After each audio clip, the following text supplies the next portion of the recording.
രാജേശ്വരി വെങ്കിട്ടരമണൻ 50 വാക്ക് Malayalam short and lower KGT lower സ്പീഡാണ് വായിക്കുന്നത്.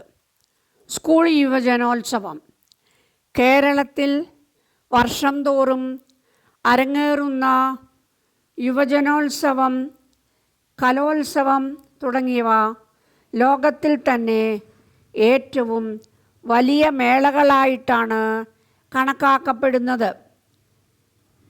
യുവജനോത്സവം ആദ്യമായി സംഘടിപ്പിച്ചത് 1957 ഇന്നു കാണുന്ന രൂപത്തിലല്ലെങ്കിലും മേളകൾ അന്നു മുതൽ നടക്കുന്നുണ്ട്. നമ്മുടെ നൃത്തക്കാരിലും സംഗീതജ്ഞരിലും അഭിനേതാക്കളിലും നല്ലൊരു ശതമാനം ആളുകളും ഈ മേളകളുടെ വാഗ്ദാനങ്ങളാണ്. ഗാന്ധിജി വിദ്യാഭ്യാസത്തെക്കുറിച്ച് പറഞ്ഞ ഒരു കാര്യം ഓർക്കാം. ഒരു ശിശുവിൻ്റെ മാനസികവും ശാരീരികവുമായ എല്ലാവിധ കഴിവുകളെയും പുറത്തു കൊണ്ടുവരലാണ് യഥാർത്ഥ വിദ്യാഭ്യാസം. ഗാന്ധിജി സ്വപ്നം കണ്ട വിദ്യാഭ്യാസം ആണിത്. ശിശു അറിയാതെ അവനെ കേന്ദ്രമാക്കി രൂപപ്പെടുന്ന ഒരു വൈജ്ഞാനിക വൃത്തമുണ്ട്. നന്നായി ആലാപനം നടത്തുന്ന ഒരാളെ കണ്ടെത്താൻ കലോത്സവത്തിലൂടെയാണ് വേഗം കഴിയുക. പങ്കെടുക്കുന്ന കുട്ടിയുടെ പ്രതിഭയിൽ നിമഗ്നമായ ഒരു കഴിവിനെ പുറത്തെടുക്കുകയാണ് ഈ മേളകളിലൂടെ. ഓരോ കുട്ടിയുടെയും വ്യക്തിത്വത്തെ സമഗ്രമായി വിലയിരുത്തി മനസ്സിലാക്കാനുള്ള അനേകം കർമ്മപരിപാടികൾ ഓരോ വിദ്യാലയത്തിലും രൂപപ്പെടുത്തിയിട്ടുണ്ട്. ആ മേളകളെ ഏകോപിക്കുന്ന പരിപാടി ജില്ലാതലത്തിലും സ്റ്റേറ്റ് തലത്തിലും ഉണ്ട്. വിദ്യാർത്ഥിയുടെ മാനസിക വളർച്ചയാണ് ഇവിടെ ലക്ഷ്യമിടുന്നത്.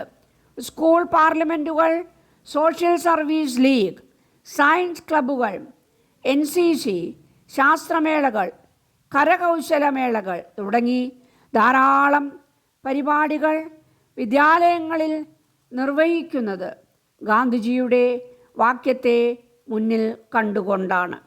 ഒരു വിദ്യാർത്ഥിയുടെ ബൗദ്ധിക ശക്തിയും വിജ്ഞാന ദൃഢതയും വളർത്തേണ്ട കടമ വിദ്യാഭ്യാസത്തിനാണ്. ഓരോ കുട്ടിയും വിവിധതരം ബുദ്ധികളുടെ കൂട്ടായ്മയാണെന്നാണ് ആധുനിക കണ്ടുപിടുത്തം. ബഹുമുഖ ബുദ്ധിയുള്ള കുട്ടി അവൻ്റെ പഠന പൂർത്തീകരണത്തോടൊപ്പം മറ്റു പലതും പൂർത്തീകരിക്കേണ്ടതുണ്ട്. വരയ്ക്കാനുള്ള കഴിവ്, പ്രസംഗിക്കാനുള്ള കഴിവ്, നൃത്തം ചെയ്യുവാനുള്ള കഴിവ്, പാടാനുള്ള കഴിവ്, നേതൃത്വം ഏറ്റെടുക്കാനുള്ള കഴിവ്, അഭിനയിക്കാനുള്ള കഴിവ് എന്നിങ്ങനെ പലതും.